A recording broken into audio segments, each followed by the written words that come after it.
किसी ने बड़े कमाल की बात कही है कि रिश्ते हमेशा चंदन की लकड़ी की तरह होने चाहिए। टुकड़े चाहे 1000 हो जाएं, मगर सुगंध नहीं जानी चाहिए।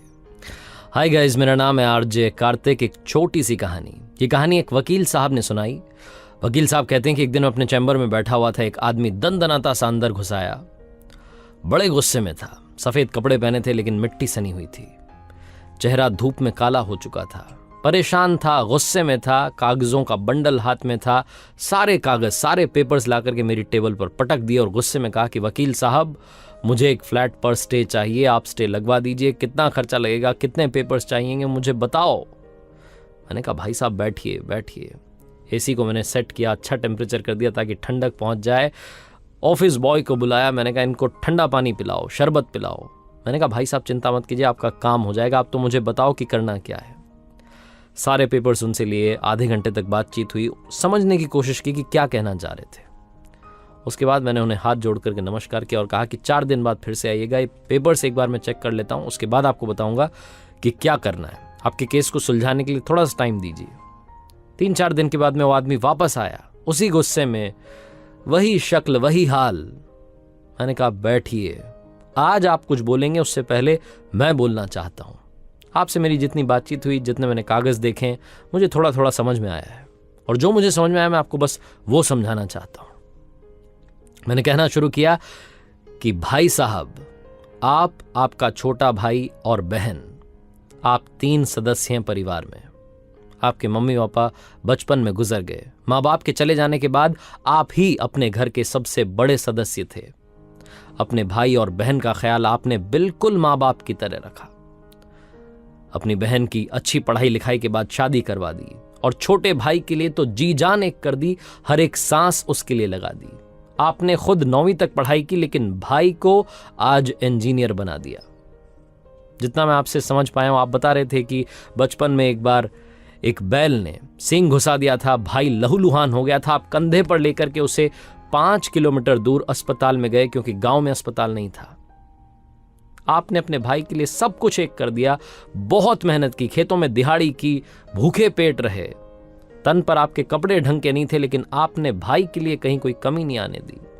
आपने अपना जीवन न्यौछावर कर दिया। यहां तक कि एक बार जब वो बीमार हो गया, जब डॉक्टर्स ने कहा कि किडनी चाहिए, तो आपने अपनी किडनी उसके लिए डोनेट कर दी और कहा कि तू अफसर बन, तू बीमार ठीक नहीं लगेगा, मैं तो यहाँ गांव में रहकर के खेती करूंगा, तू जा अपनी जिंदगी जी, अच्छे से पढ़ाई कर, अच्छा अफसर बन। भाई ने जब इंजीनियरिंग कॉलेज में एडमिशन लिया तो 80,000 रुपए की फीस थी सालाना, वो भी आपने चुकाई। मास्टर्स करवाने के लिए उसे और अच्छे जगह पर यूनिवर्सिटी में एडमिशन करवाया। उसके लिए जो कुछ बन सकता था, लड्डू आप लेकर के जाते थे, त्योहार पर मिठाई लेकर के जाते थे। भाई के लिए कभी कोई कमी नहीं आने दी। भाई जब इंजीनियर बना तो पूरे गांव में खाना खिलवाया, माहौल बना दिया। भाई ने कहा कि मुझे इंजीनियरिंग कॉलेज में एक लड़की पसंद आई थी, भाई साहब मेरी शादी करवा दो। आपने उसकी शादी करवा दी धूमधाम से। लेकिन वहां से किस्सा बदल गया, भाई बदल गया। भाई ने घर आना जाना बंद कर दिया, पैसे भेजना बंद कर दिया, कहा कि शहर में बहुत खर्चा है भाई, तुम नहीं समझोगे। और अभी हाल ही में उसने एक फ्लैट ले लिया है। आपने पूछा कि पैसे कहां से आए, तो कह रहा है कि लोन ले लिया है। अब इस लोन को चुकाने के लिए आपसे कह रहा है कि आधी खेती बेच दो, आधा खेत बेच दो, मुझे मेरा हिस्सा दे दो। इस बात से आप खफा हो गए हैं। आप कह रहे हैं कि मेरी जिंदगी में ये हिस्सा नाम का शब्द तो आया ही नहीं था। अब आप इसी गुस्से में अपने छोटे भाई के फ्लैट पर स्टे लगवाना चाहते हैं। सही कह रहा हूं ना? जब वकील साहब ने कहा तो सामने जो भाई साहब बैठे थे उन्होंने कहा बिल्कुल सही कह रहे हैं। फिर वकील साहब ने कहा कि थोड़ा और सुन लीजिए, मैं आपको ये आश्वासन देता हूं, भरोसा दिलाता हूं कि आपका काम हो जाएगा। उस फ्लैट पर स्टे दिलवा दूंगा, यहां तक कि उस प्रॉपर्टी में जो भाई ने खरीदी है उसमें हिस्सा भी मांग लूंगा। लेकिन भाई साहब मुझे बस इन सवालों के जवाब दीजिए। क्या वो किडनी जो आपने अपने भाई के लिए दान कर दी, क्या वो वापस आ पाएगी? क्या वो लम्हा वापस आ पाएगा जब आप अपने छोटे भाई को कंधे पर लेकर के, जब वो लहूलुहान था, खून बह रहा था, आप उसे अस्पताल लेकर गए थे 5 किलोमीटर दूर? क्या वो जिंदगी के पल, वो लम्हे वापस आ पाएंगे जो आपने उसके लिए न्यौछावर कर दिए? आपने अपनी पूरी जिंदगी लगा दी, वो इस फ्लैट की कीमत के आगे तो कुछ भी नहीं है। इस फ्लैट की कीमत तो सब के आगे शून्य है, 0 है। आपने अनमोल समय अपने भाई के लिए दे दिया। कहाँ आप कोर्ट कचहरी के चक्कर में पड़ रहे हैं, इससे दूर हटिए। आपके भाई ने जो किया उसे भूल जाइए। वो गलत रास्ते पर चला गया, लेकिन आप उस रास्ते पर मत जाइए। आपका भाई सोच से भिखारी निकला, लेकिन आप दिलदार थे, दिलदार रहिए। अपना हाथ आपने ऊपर रखा है, ऊपर रखिए। अपने बच्चों को पढ़ाइए लिखाइए, उनकी पढ़ाई लिखाई में अपना मन लगाइए, उनके लिए जो है अब जिंदगी न्यौछावर कीजिए। हो सकता है कि आपका भाई पढ़ाई लिखाई के बाद में बिगड़ गया, संस्कार भूल गया, लेकिन आपके बच्चे ऐसा नहीं करेंगे, मैं आपको विश्वास दिलाता हूँ। वकील साहब जब ये बोल रहे थे, सामने वाले भाई साहब की आंखों में आंसू छलक रहे थे, लेकिन चाह करके भी रोए नहीं। हाथ जोड़ा, नमस्कार किया और कहा कि वकील साहब धन्यवाद, मुझे समझाने के लिए, चले गए। ये वकील साहब कहते हैं कि जब वो बंदा वहाँ से चला गया तो मुझे लगा कि शायद वो गुस्सा हो गया है, शायद वो नाराज हो गया है कि वकील जिसके पास काम करवाने आया था इसने मुझे ज्ञान दे दिया। वकील साहब को लगा कि अब ये दूसरे वकील के पास जाएगा, अपना काम करवा लेगा, स्टे ले आएगा, लेकिन ऐसा कुछ नहीं हुआ। साल बीत गए और कल अचानक से वो आदमी फिर से वकील साहब के चैम्बर में पहुंचा।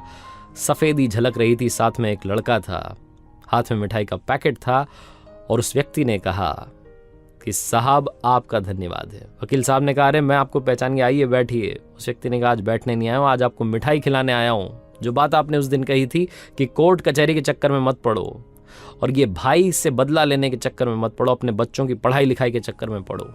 मेरा बच्चा आज डॉक्टर बन गया है वकील साहब, और गांव में अस्पताल खोल दिया है, उसी की मिठाई आपको खिलाने आया हूं, क्योंकि आप हैं इस मिठाई के असली हकदार।